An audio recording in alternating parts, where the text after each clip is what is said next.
Okay, so welcome to our talk for this Thursday. And it's a pleasure to have Matthias Xenger here. He will talk us through some political aspects, political science aspects of the COVID-19 pandemic. And I would right away like to give the word then to Matthias.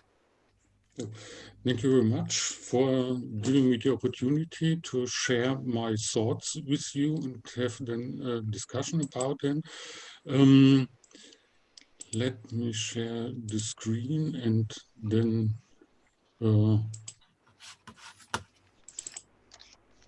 start. Just correct. Yes. What I'm introducing here today are not full-fledged theories that I have to say, and they are also not well-elaborated models, but more heuristic patterns of what models and theories could look like if we try to integrate socio-scientific considerations into the mathematical modeling. The empirical data in parentheses that I'm using here are not meant to bring deeper evidence to something, but only should be understood as illustrations and deliver some plausibility why we should take this or that things into consideration.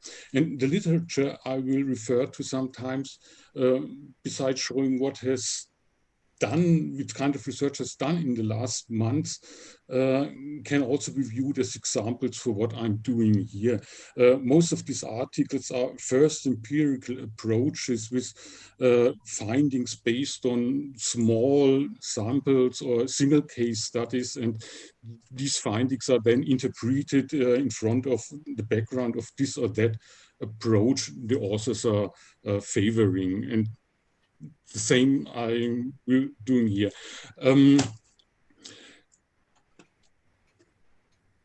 So let's start. What I will talking about are some thoughts on what social processes are and how we can model them.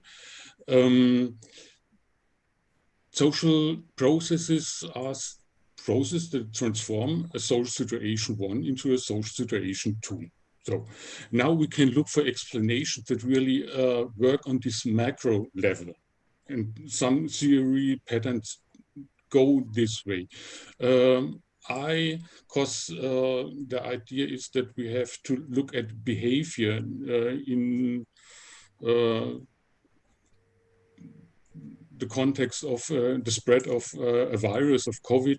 We should use a way of interpreting social processes that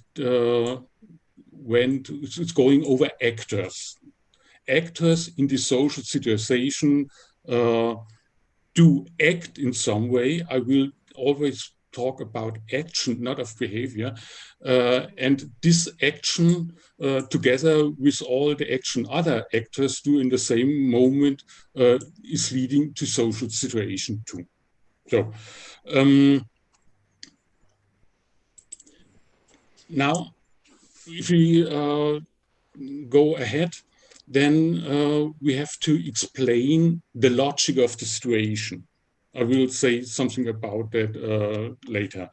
Then the logic of selection, by which the actors select this or that kind of action, and then the logic of aggregation, by which the outcomes of all these actions that is done in this situation by all the actors involved is aggregated to social situation 2.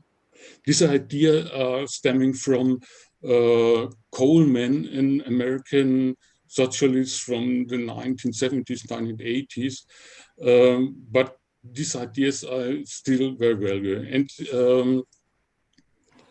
so what does it mean, all this stuff? The logic of the situation. First of all, a situation itself has no logic. But humans describe situation in sets of sentences about incidents that they see as belonging together in some way. And so the interconnectedness of the sentence. This has some kind of logic. And these sets, it's another idea, are connected with some significant symbols. This notion by George Herbert Mead, very important classical sociopsychologist. If we find ourselves in a situation where we see or experience these significant symbols, whatever these are, that trigger such sets we can call frames. I know I'm in this situation now. And these frames are connected with some kind of another set of habits of possible actions I can do here. For example, if the significant symbols show me or they indicate me that I'm in a concert of the Berlin Philharmonics, then wearing my old Iron Maiden t-shirt is not very feasible, because the others would judge me because not behaving rightly and also. So the idea is actors, whatever they are such, maybe in other perspectives, actors here are information processors. And of course, then effectors of something after information processes is done. And they are processing under scarce resources. The most scarce resources is time and processing capacity. So we need some mechanism, some feature that help us to deal with the scarcity of these resources. And this is what very common in social scientific, that we use such frames and habits to make things simple. So the logic of the selection then is some kind of rule or some kind of assumption of how we do it. Select this possible action from the set, the habit, and not the other. Here I'm will arguing as the rule of the utility maximization under risk. It's very common, and all the people I'm referring to here are working in this tradition. But it's also possible to try to work with other rules. For example, reducing cognitive dissonance is a very strong rule. So we choose this action that is reducing cognitive dissonance most, or we are acting this way that emotional tension is reduced most. All with that things is worked in some theories, but now I'm referring to utility maximization under risk. And the logic of aggregation is, for example, we cast votes, and then this or that person is elected president, or we do bargaining, or pure self-organization. That's what's happening on markets, for example, as economics tools. Every single person make our decisions about volumes and prices, and then go to market and act, and then a new market equilibrium is set into place. Or I think, whatever. So we can, while modeling, can play with different features and try out what it's fitting more in this set problem that we are addressing. That's one of the great advantages of this way of heuristics, I think. So now let's go back to these frames and these habits. Human beings are adjusting to these situations. We have all such frames in mind, got by socialization processes, learning, experience we had before, and so on. Now we come into a situation, and there's the simple alternative: either one of our frames is matching or none of our frames is matching. If one of our frames is matching, then we are activating the frame, full stop. One thing is also, we could find ourselves in a situation where a frame matches, and we try out all possible actions in our habit in the script, but no habit or no of these actions is fitting, then within the frames we can look for other actions. But we are activating the frame if we have a match. If we have no match, then according to our motivation, then according to the expected effort, all this is modeled and termed in expected utility under risk, and the opportunities we have in the moment, we develop new frames and habits. Or if nothing is feasible in the moment, then spontaneous interpretation of the situation and behavior can occur. That can be pure panic or whatever. So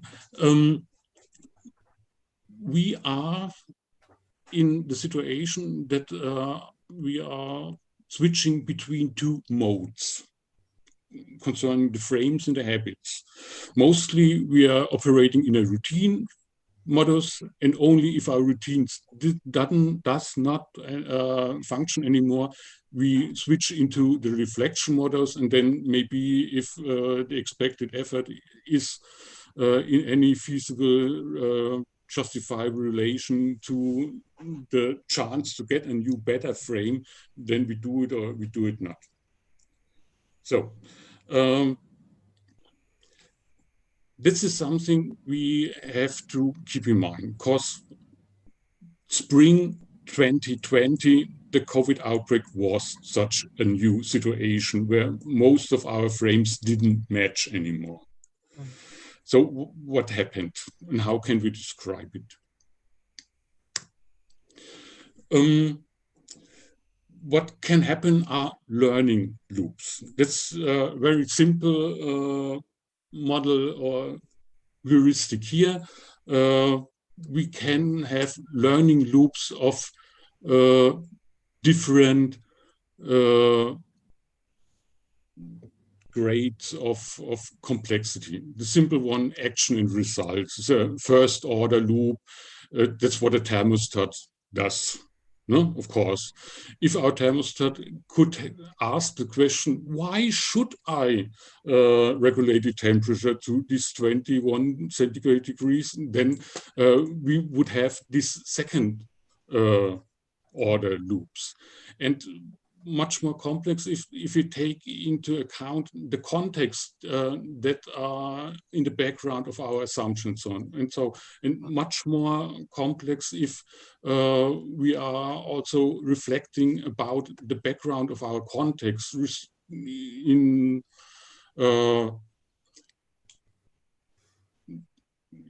connection to the target here, also the problem we are facing and the time that has gone, and so on and so on and so on. That's insofar necessary to stress, because this kind of self-reflection is one of the central features that makes politics politics, that makes politics distant from other forms of rule. In politics, the frames, the normative frames from which we address our daily problems could become problems of themselves. And then we have to adjust these orders, our political order, to the new situation by decision. That's, for example, what we do if we are talking about the reform of a constitution and such thing. That's we have to keep in mind. So it's very seldom that in politics we have really the simple action results loops. That does it make very, very interesting, but also complex and sometimes also complicated for describing and then modeling. So communication in this context. Governments do want to inform their citizens to adopt this or that behavior so that the spread of COVID can be curbed. How does communication in this sense work? I said before that I'm always talking about action and only very, very seldom about behavior. we are always acting. Even as listener, we are acting, for example, and as bystanders, we are acting. So there's also always some kind of selection of decisions in the place. Selections, the sender has to make decisions to make, and selections the receptor has to make and does make. The sender, of course, has to choose which information to send, and he has to choose in what kind of message he wants to send this information, which form, closed in which terms, and this and that. Then, of course, we have the technical problem of reaching the receptor. That's also something very important, of course. But then the interesting thing here that in a lot of communication models is not addressed very sharply, but here it is that also understanding and reception are decisions, are selections done by the receptors. The receptors, the addressees of a policies in our context, are never passive. That's what we had in the discussion also last time. This is the same thing like the adjusting to, or analog thing like the adjusting to a situation. I've got signals. The message I receive as a signal, and I have to make information out of it. So if the signals match to something I knew, then all is easy. Then I do understand. If there's no match, then I have to take some effort to understand it. And then I've a kind of question to answer. I'm ready to take this effort to understand, or just will I leave this information out? So the same with reception.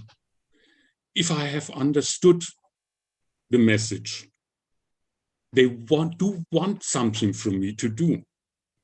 But do I also want to do the same thing, and why? And then it's a decision I have to take. Will I adopt this, what they want from me, or not?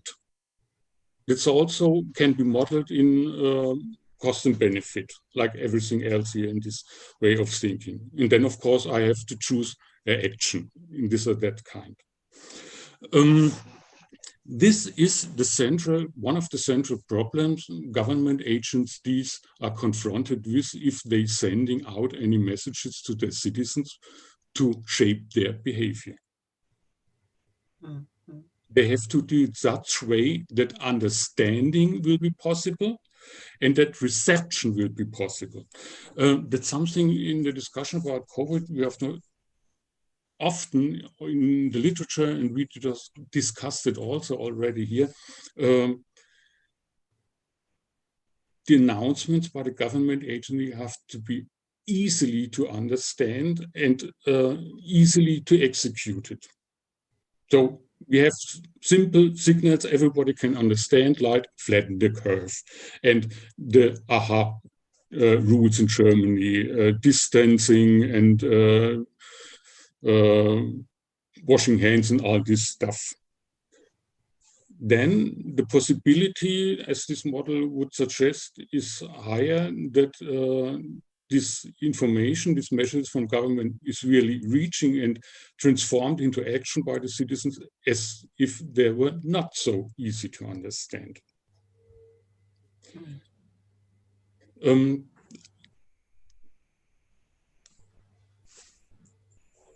I will come back to this later on.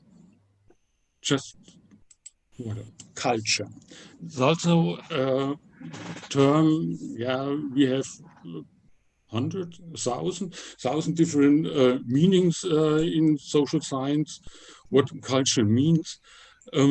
Here I suggest to use it as a set of frames, habits, so understood as our daily practices in a specific population.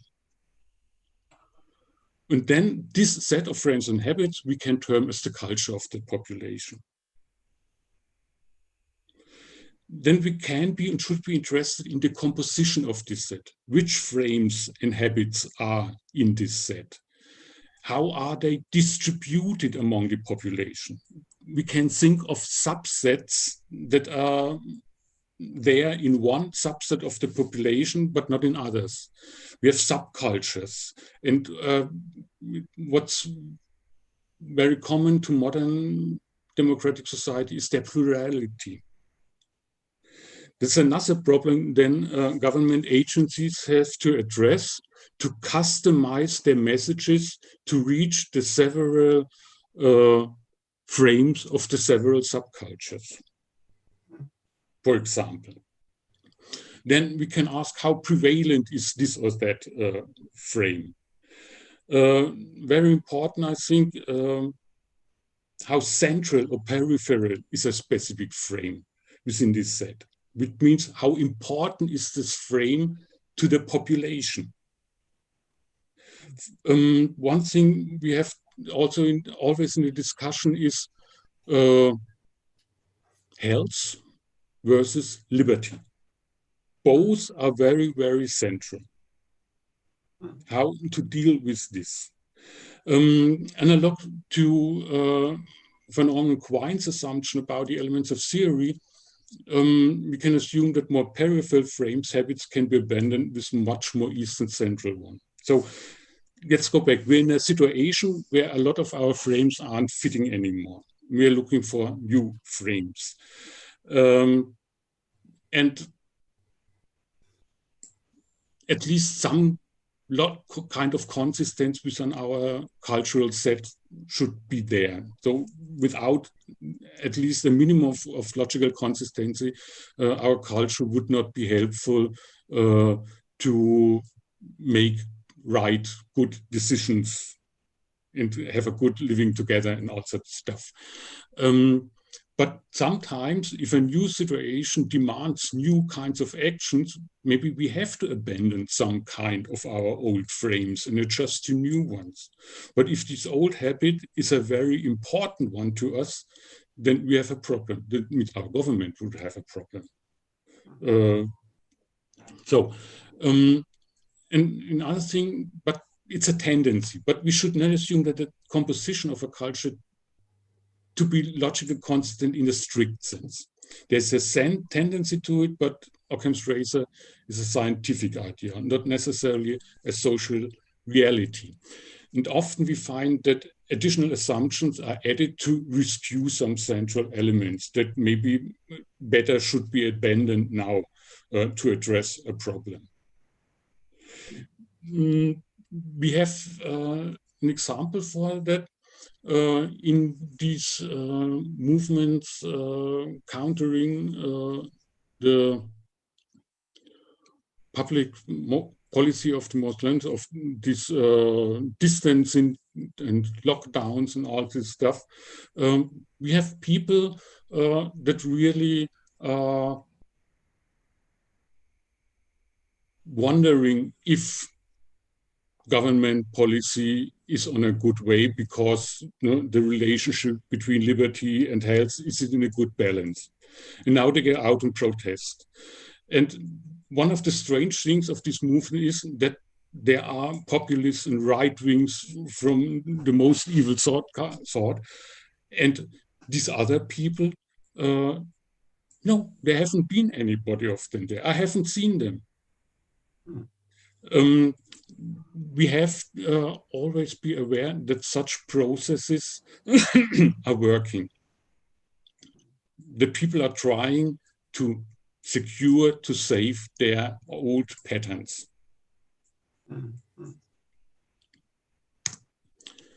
So another kind of subsets of frames and habits within a population are institutions. Institutions are implemented for some specific purpose. For example, the institution of the parliament is implemented for making laws, and so on, and so on, and so on. So also institutions in that sense features to reduce complexity. And in the more economic terming, Douglas North, Nobel laureate, in economics, they are reducing transaction costs. That's what's their worth is in this kind of thing. They constrain action, but they do not determine it. So, and now let's try me to put some of the features I laid out before to bring them together under the title of institutions. And then maybe discuss this on that examples. This model, the actor-centered institutionalism, was developed by Fritz Scharpf and Renate Mainz, formerly at that time the heads of the Max Planck Institute for Scientific Research in Cologne, very important institute here in Germany,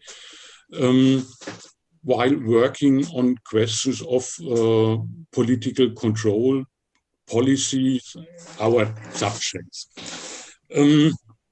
They have developed this model, and you see we have these loops here, of course, and we have actors in situations.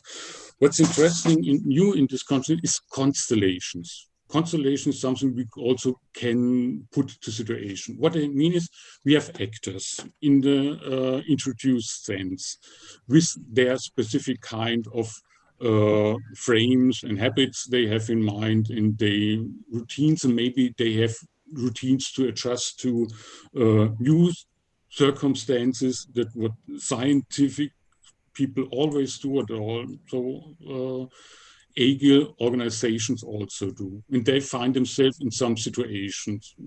The same idea I introduced before. Constellation means that they are not alone. There are other in the same situation. And so all these things move together into what we call a selection or a decision. The actors are reflecting the situation between the problem they are facing, while there are other actors in the same field. And of course, then this selection has some impacts and outcomes, and these have influences then on the actors itself, on the situation in this or that sense, or in the constellation. These loops are often addressed as policy cycle. I try something out and then see what's happening, and maybe my assumptions are confirmed and I stay with this decision, or my assumptions are not confirmed and I have to start this process again and again and again. And going back to the idea of the self-reflectiveness of politics, these impacts outcomes have also the chance to affect the institution itself. So let's go a bit deeper into the idea of institutions as something that are constraining but not determining actions. Institutions consist, because they are end-oriented, a lot of value judgments and norms by which they constrain the possible decisions and selections. This, for example, we have in Germany. Why does the parliament, the Bundestag, is not involved in these decisions?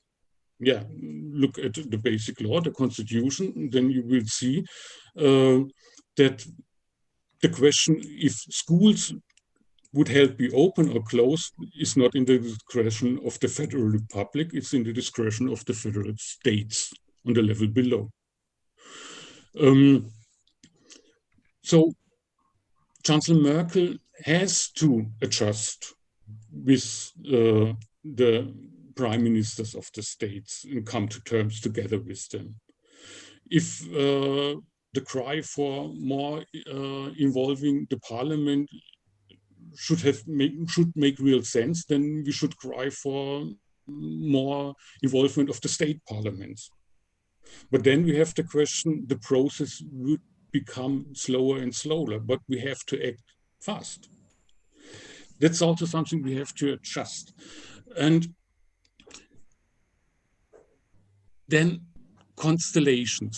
Constellations means the relation of this or that actor that we are looking at with other actors in the same time.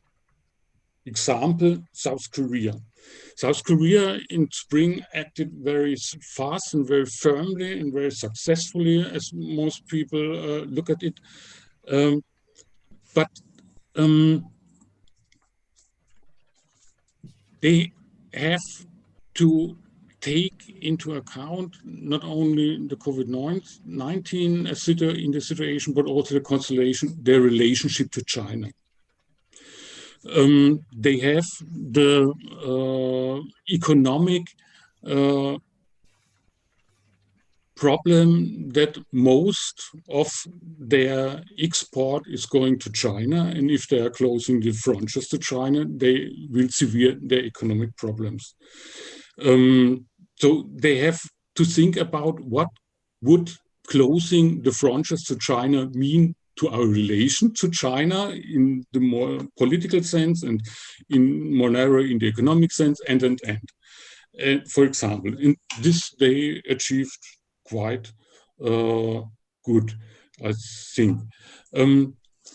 What also can be addressed with this simple model is that our actors, if you look at constellations, will think also not in terms of problem solving, but also in terms of some strategy within the political field. We can assume that, for example, if we are looking at Donald Trump and his situation with the upcoming election, the same in Israel, Netanyahu,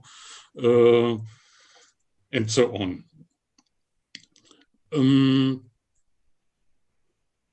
These all are factors we can integrate in our models if we want to.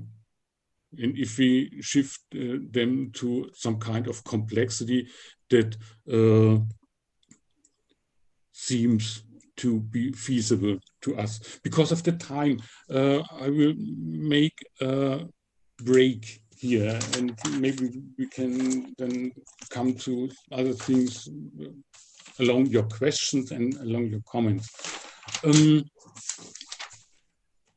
Why do I think this kind of heuristic is useful for our work? As I said, it enables us to start with quite simple models, which complexity can be increased step by step according to our increasing knowledge also. And we have to, and we can always discuss and decide which degree of complexity is useful and necessary for what in our task. We haven't to go always to the end and where we should stop now. And because our aim are, as I understood it, are policy recommendations. So we have to be in time with the necessary degree of quality, and has to be understandable to the politics and executable. In the end, it has to be as simple as possible in front of the background of the problem's complexity. So I want to stop here. Thank you. Mm-hmm. Yeah, thank you very much, Matthias, for that introduction into the political aspects of the pandemic. And you had, I think, a quite concrete framework presented, which we can discuss. So if I think, you can, as always, you can raise your hand here, which is available in Zoom, or you can also just use your microphone. But maybe just as always to keep the discussion going. So let me just start with the first question at the end of what you said, and that is the problem of, let's say, of increasing complexity. So I think in principle, the problem is that you cannot, there is no definite way to cut off the feedback loop. If you do, Yes. if you want to do recommendations, policy recommendations. So that's indeed what we are aiming at. In the end, to have really a consistent board, which could, like I always said, like in climate change, could make policy recommendations. But if you now include, for example, possible behaviors of the population, like according to your model, the question is, can you include such anticipated behavior, or should you not do the anticipated behavior? From a purely epidemiological point of view, you can just say, okay, if I have reduced the contact rates in, let's say, these and these locations, I can say from an epidemiological point of view that the disease would die out, for example, in the best case scenario.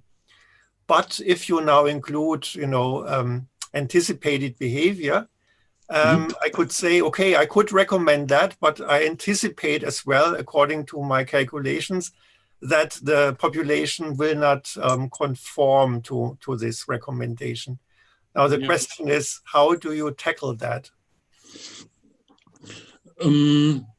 In the end, the recommendation would be, and that's also then what the ladies from Hamburg are doing their research on, by opening the public discussion on that. As I said, nobody in this process is passive or simply reactive. Also, the citizens, the addressees of a policy, are reacting with politics. So we can make some assumptions, plausible assumptions, if we knew something about their culture, about the frames and habits we can detect by this or that research. So we, for example, know by other disciplines that threatening with this or that is not a very good strategy, but we have to enclose our information in a kind of message that's addressing or arriving the addressees as having some benefits. Mm-hmm. That's what some psychological, sociobiological studies that were done in this summer also indicate. It's not very astonishing, but we have to know this. And these all things is we have to. We can know and we can put into our recommendations. But then, one problem, for example, the following. The lockdown and the flatten the curve strategies of the spring worked. And then WHO are in summer starting to talk about the COVID fatigue and so and so. And the problem here is that if we assume different frames in the population, one that is more skeptical to this politics and one that is more open to the politics. The same signal sent out by the situation that the curve indeed is flattened will have very, very different aspects. The skeptics will interpret this flattening of curve, there never have been a problem at all. While the adherents of the public policy, see, it works. There are no evidences delivered by the situation. We only can deal with that by open up the discussions. And send out our information such way that the discussion can go in this or that direction with a higher probability. In this direction, we want to have it. That's maybe what Canada, in a quite good way, did. They not only implemented this message that all countries did, but they were also encouraging trust and cooperative behavior with the people. We do need you. That's something very new also and interesting. In most liberal democracies, nobody is expecting from citizens anything at all. Yeah. You just have to follow the law. But now we are asked to do something for our community, for the polity. That's what is classical Republican thinking. And that's something of these frame switches that maybe are necessary in the moment. And so we need informations and messages that enlarge the possibility that these kind of frame switches are opened up, or their possibilities open up in the discussions. What they not only talking to the people in Canada, they're always talking to very, very strict to key actors. So there is not one kind of giving information. There are several kinds of informations according to the constellation in the situation. Which groups, which kind of industry, which kind of research do I need? And then I have to address them in a way they understand. And in the end, it all depends in the long run. That's I'm stating it just for the argument. Depends on the quality and the openness of the democratic process. Not only the parliamentary process, but also that it's going on in civil society. Because we need the people, the citizens. Well, that is very true.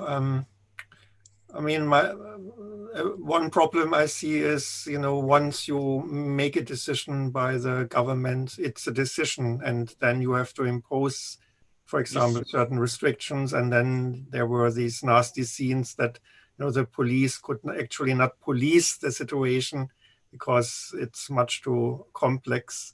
And then, you had this problems with people arguing on the street, why should I go home now or something like that. So the problem is also one of a time scale. For how long do you have the discussion? When do you start to impose strict rules? And that's of course true, but it's also just also for the sake of the argument. Let's say. It's also a matter of enclosing this information. It makes a difference if say we have to do it now, full stop, basta. No? It sounds quite different if I say we have a new situation that seems urgent, we have to try out something, and we do that now. And we look at what is happening in the next weeks, and then maybe we adjust again and come back to you. And so that's quite different. Yeah. I think I agree, of course, with you. And you always have a part of the population that might not be so. I mean, the communication with that part might be harder in a sense. I mean, you had that in your framework explained very well, that you need different kinds of communications, but there will always be a certain part which you cannot reach effectively, I guess. Yeah, but still, what you say is correct. I think you have to ask for participation, and you have to, for example, also ask for solidarity and things like that. And I think that is what happened in some successful strategies of governments at the beginning of the pandemic. And that really made a difference, I think. Whereas I don't think, for example, China would be an interesting case, because I don't think they had this kind of messaging. I mean, it's a different political system, of course. But of course, their strategy was also very effective. But on the other hand, I guess it could not have been imposed in any modern Western democracy, because it would have violated even constitutional rights of people and things like that.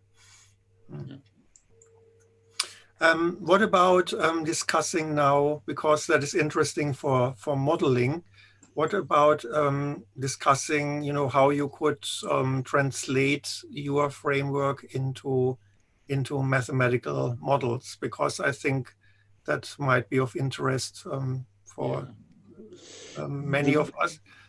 So just to start the discussion, so what came up in my mind when I heard your framework were, I think there are two major mathematical frameworks you could adapt for first look at that. And that would be, I guess, one framework would definitely be game theory. You could, I was trying, when you talked through the structure, to reformulate that in my mind as a game theoretic situation, and it worked actually quite nicely. Another framework could be something like opinion formation, that is also definitely relevant as a mathematical theory for, how do you transmit certain communication, and how do then people adopt their opinion effectively inside the population. So I think even a combination of game theory and opinion formation would be doable.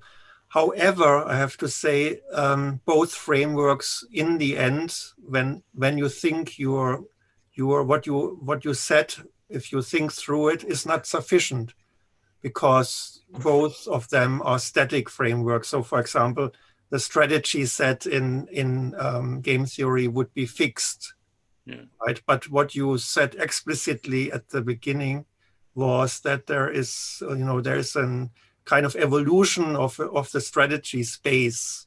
And this makes it, of course, very interesting from a mathematical point of view. But it also makes it, of course, very complex, because you need an additional time scale. You need something like an evolutionary dynamics or something like that. That would increase, for example, the strategy space according to certain rules. It's actually very interesting to do something like that, but it's highly non-conventional from a mathematical perspective. Or does anybody agree or disagree with that kind of what I said, or do you have another mathematical framework that comes to your mind?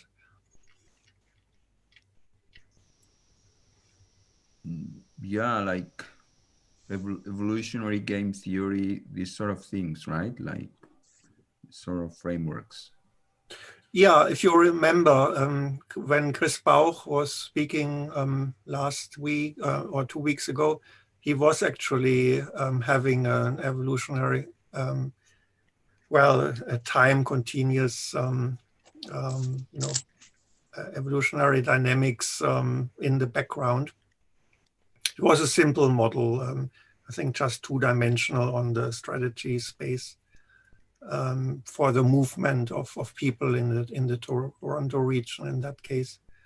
Yes, you can use that, but that's exactly what I meant, that, you would have to.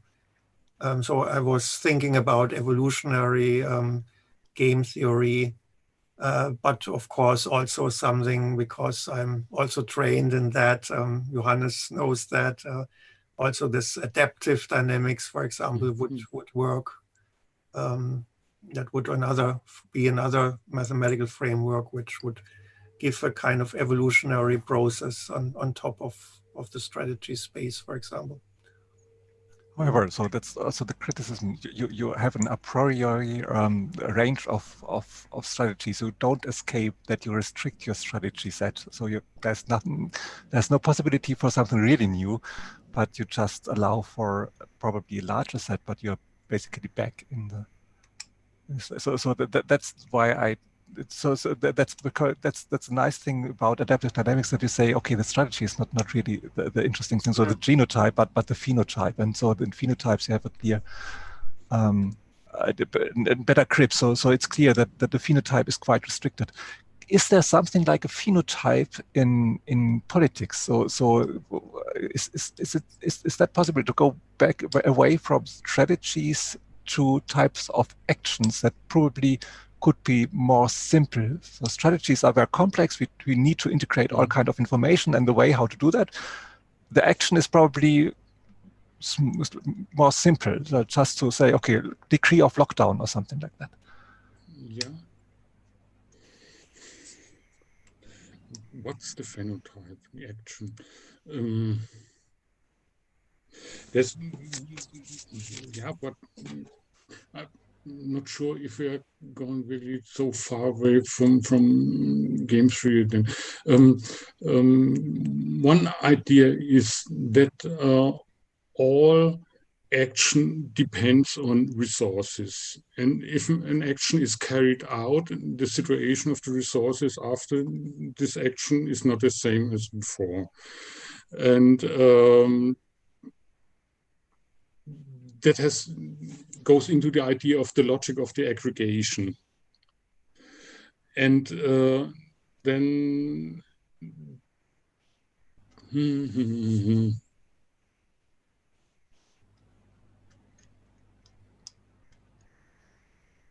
well, I mean, no, I'm not sure if we really come out of this trap, this strategy. No. Well, for example, a typical phenotype in the political sense, I would imagine, is actually the what you call the constellation. So let's say the current institutions and how they process the information. For example, they get the signal. There is a pandemic, so now what do we have to do? The first thing, I guess, is they have to agree on who is who in whose responsibility is what. This should already, in fact, in most cases, that should have been decided beforehand, for example, by the constitution or so. But also, more actors might have to appear, because the traditional system might just be overstretched. For example, in Britain, there is a clear involvement of the army, for example, now in the pandemic. So there is a kind of evolution of the institutional structure. But so I would say, that is not a bad choice as a kind of phenotype. But of course, the phenotype is very complex. Nevertheless, we have to be realistic about that, because in most cases, when you look, for example, at adaptive dynamics, the phenotype is just a real valued, it's a real value of something like the length of the tail of the animal or something like that. And if you go to more complex examples, that would be not so easy. So, for example, what I just said, if I translate that into adaptive dynamics, it would be more something like a network, of institutions, and how does that network, for example, evolve. So it's a much more complex structure than a real number or something like that. Yeah, but you want to model at the end, you want to model something. And of course, most models are something like SIR models, which also simplify, of course, a lot of things, but they are really, really powerful. And so if you look at that, then your phenotype could be just a parameter in your SIR model, something like that. So come to a concrete thing. So something like the beta, right? So the contact rate or something. So you could probably make sense out of it, even in oversimplified point, at least to start with, knowing that it's oversimplified and that, of course, reality is always complexer than what you do. No, I agree. So, but actually, what you just say is exactly what I said at the beginning. Because what you would know from that is just the fact if I can bring this parameter, to that state, the disease would do that and that. If I can bring that parameter to that value, that No, is not really. that. Because you add this decision part or this feedback loop from the ruling part, and so you will see, for example, so there are these nice papers, for example, Clarkson Fine, where you have directly, so the people respond on the prevalence, and you find, for example, oscillations or something. So you that's not that simple anymore, but the social part would tell you what you can expect. Can you control the system at all with this method? Or do you find complex behavior? Is it sensible to go via that way, or do you need another mechanism? So brute force or communication, something like that. You could ask something. But my argument, I mean, I understand what you are saying, and I fully agree with it. But you nevertheless, I think, so in my mental reconstruction of what you just said, you have a kind of projection. So Sure. you would have a projection from a complex space, which I described, let's say, for example, as a network, of institutions, and then you would map that onto, let's say, a certain parameter of your epidemiological model. But also your complex space of institution is again a projection of a more complex reality. Well, that's only an impression of this degree, I think. Well, with this I completely agree. But that is the art of modeling, that you have and Occam's razor, by the way, or you would need the minimal complexity to bring into life what Matthias has just said. You have all this structure which is minimally needed to make it a political, that you can describe a political situation with the actors, trying to transform that into another situation. And so I guess you could have a minimal model. Maybe it's not a too complex kind of graph and some interactions with it. And you could also embed that in a kind of simple game theoretic situation. So I think intuitively that is exactly what, for example, Chris Bauch did in his approach. So it is a kind of mean field model which has no derivation, but is just assumed to be valid of a more complex structure. But here, I don't think that this is the first discussion how to translate politics into quantitative models. So do you know successful or non-successful approaches to these things? I'm not so deep in it. Because of that, what I'm teaching, I have to do some game theory and apply it to security situation and such thing. But I'm not very deep into math here. So there are, of course, this attempts to model history, and which sometimes gives you like quite nice models. Yeah. Sometimes you have the feeling it's just rubbish and in formulas. But it's intriguing. So probably that would be a good idea, really, to find some examples where that makes sense and work, that one can learn from that. Okay. Yeah. Because pure game theory is of course used, but I think it's slightly different. What you have in mind from game theory, because the dynamic aspect is much more pronounced. Yeah, that is exactly what I meant. You have at the beginning, I think you can translate it into a game theoretic aspect, but I think there are some attempts inside game theory to, for example, have it in a more complex situation, or let's say the strategy space is done differently. So, for example, you have this kind of network game theory, which is now quite popular. So, where can you make links? Where do you not make links? And the payoff is done, for example, in a exactly in the way you described, Matthias. So there is a payoff. So for certain links, for example, you have to pay because you establish the link and the communication. And but you also have then a benefit from the communication, so that you created the link, for example.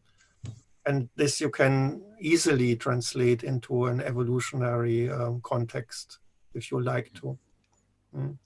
Marcus. Yeah. Okay. Yeah. I had a question regarding two aspects. So one aspect I'd like to understand a bit better is this idea of frames. Are the frames somehow the way in which social groups perceive the situation at the moment? Is this clear? I mean, is this what you meant? Yeah, that's exactly that. Okay. They are, Yeah, I know. The other question is regarding the issue of resources. Because somehow, I mean, what we are seeing at the moment is that most of the decisions are somehow triggered by the main issue of resources, the availability of resources. There are various levels for these resources, right?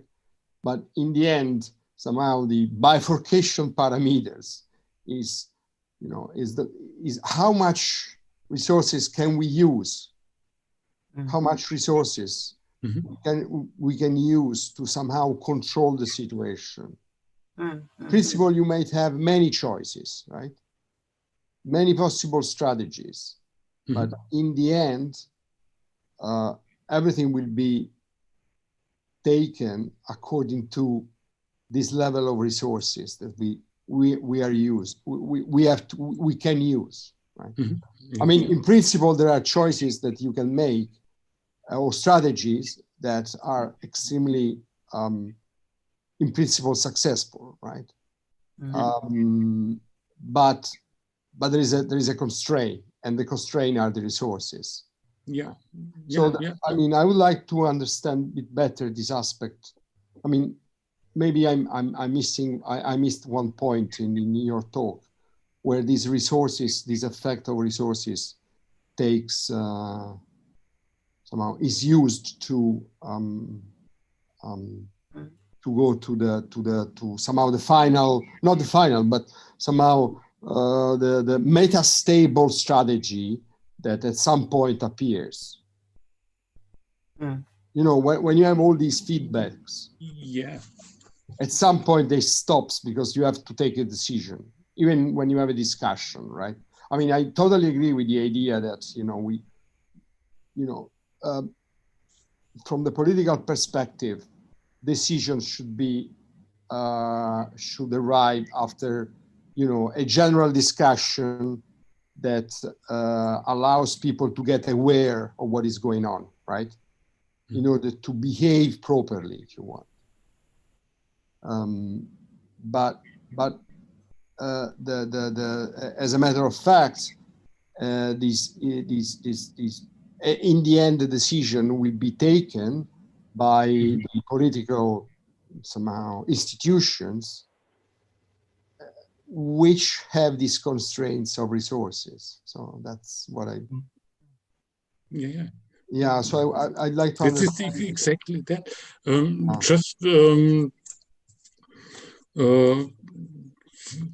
Simple thing. If you thinking about a strategy that would need such an amount of money, your financial ministry can't muster at this time, then you have to look for some cheaper thing. Yeah. Or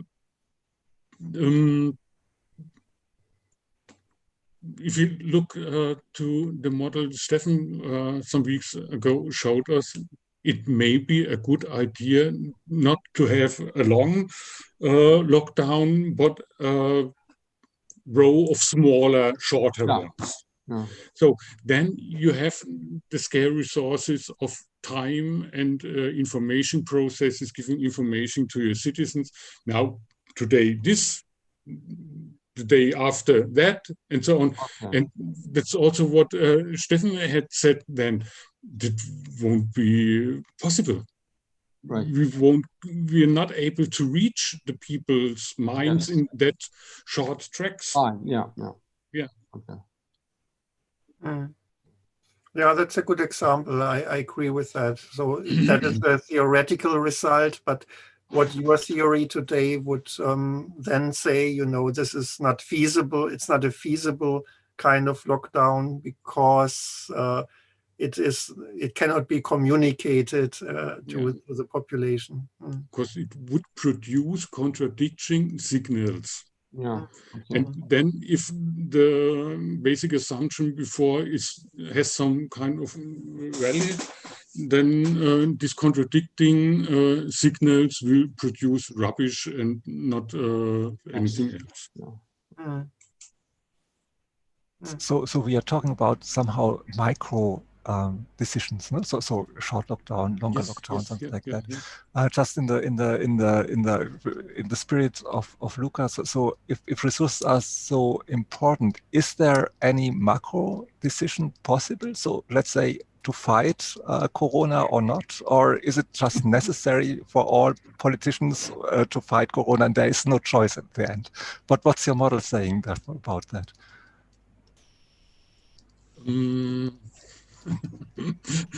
It's, as I said in the beginning, it's a kind of modeling that's strictly avoiding macro to macro explanations. But this does not rule out that confronting and fighting COVID-19 would be possible. But we have to think in more complex ways. That's the thing. The different subcultures of the population we have to address, and the different logics of the key actors we have to address, and so on and so on and so on. But in the end, it's not impossible to win over COVID-19. No, not me, but to. So is there a choice for the politics? So for example, Sweden tried not to fight COVID-19. Trump just left it, and nevertheless, now basically the US and Sweden will change the course of action and do what all governments do. So not in the detail, of course, but in general outcome. So and that might be in the spirit of Luca. So it might be driven by the resources which are deployed or which are endangered at least, and so they are forced to do something. So is there a macro decision in that way? I think it is. Okay. It is. Because at least if you look at what governments did in the last months and how the discussions run, what governments did, the strategic set, the things that really are tried out, it's very, very small. It's this or that kind of lockdown, it's this kind of social distancing, and so on and so on and so on. In the end, we can reduce it to a dozen, maybe, kind of actions that really were taken by the government under different conditions, and sometimes very strange situations that happened. For example, Hong Kong. Hong Kong is really a strange situation. They acted relatively late. They had these troubles with the democracy movement, and that in a strategic way led the administration to forbid scarves and masks to counter the democratic movement. And to this decision they stayed for a very, very long time. It has been then the democracy movement itself that said, hey, no, let's stop it. We need these masks. And finally, when the numbers went up in China, the direct neighbor, of course, they had to do something. And interestingly, then notion constellation, it again was the democracy movement that helped the hated administration to distribute the masks. And so in the end, it seemed to be so that there are some macro constraints that are very, very strong.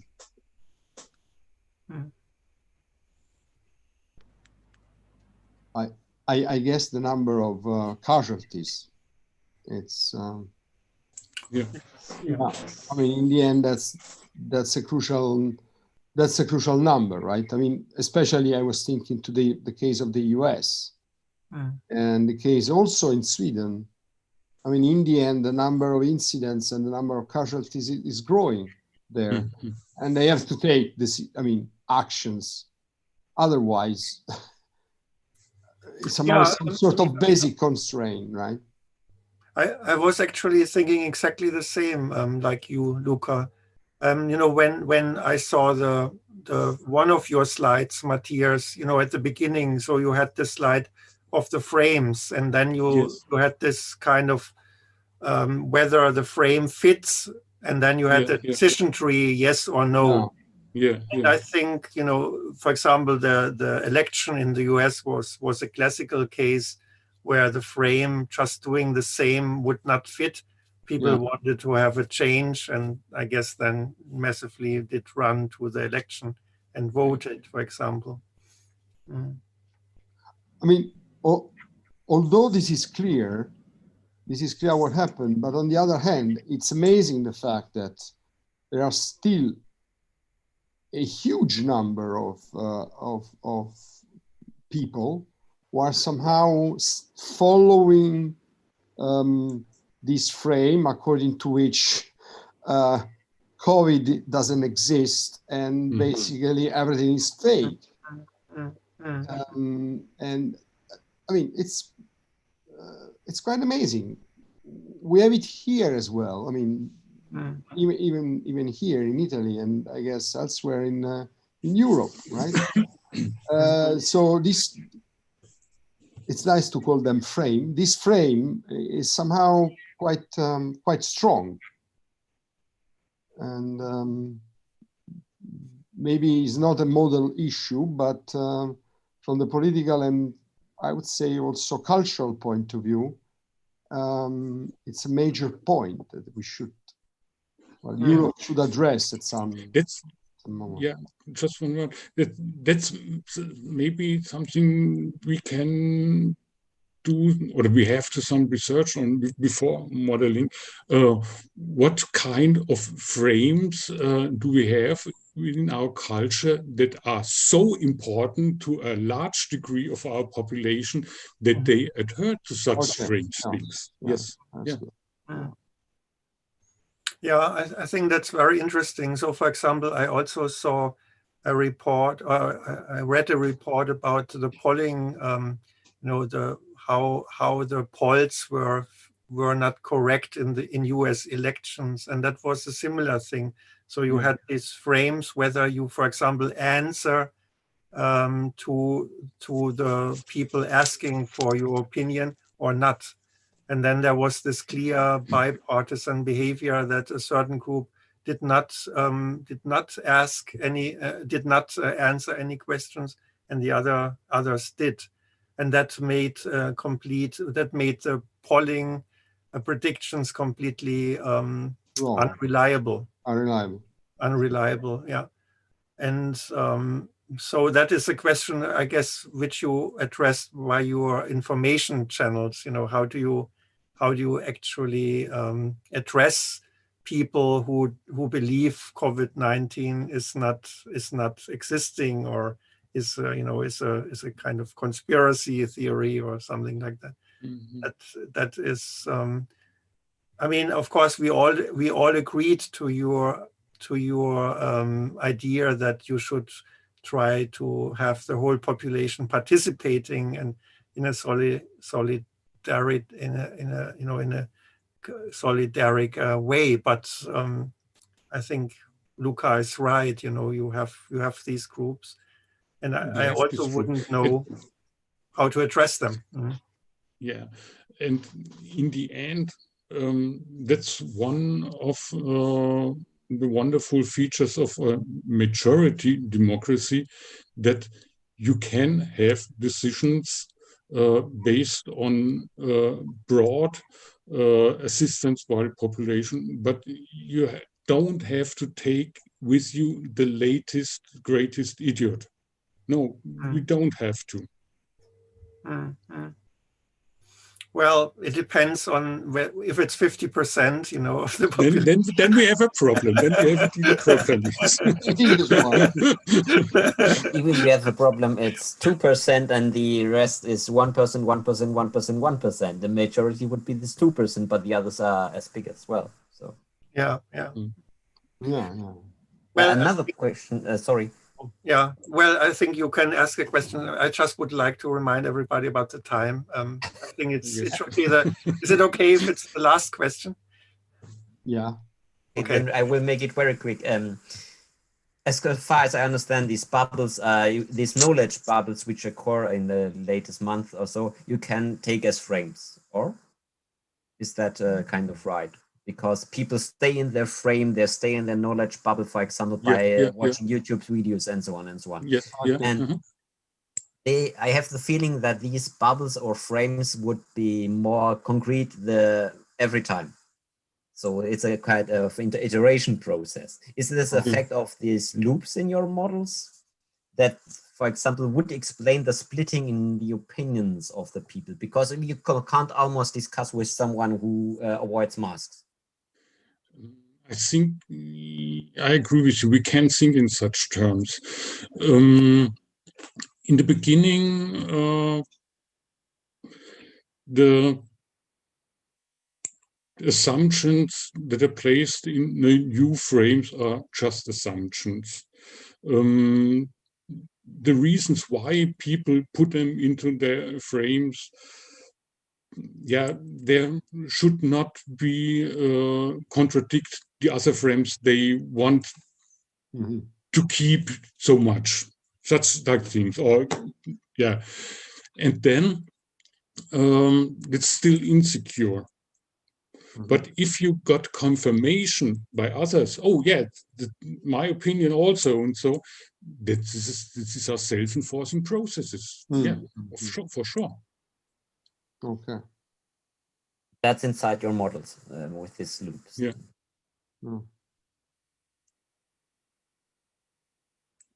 Okay, then I think we should close the discussion. Thank you. That was very great. It was really nice. It was a great discussion. I think we should have more in the future. I think it's a very good format. And I would like to thank everybody for all the contributions, and of course, especially Matthias for the presentation. And then I would like to say goodbye to everybody. Have a good evening. You too. Bye.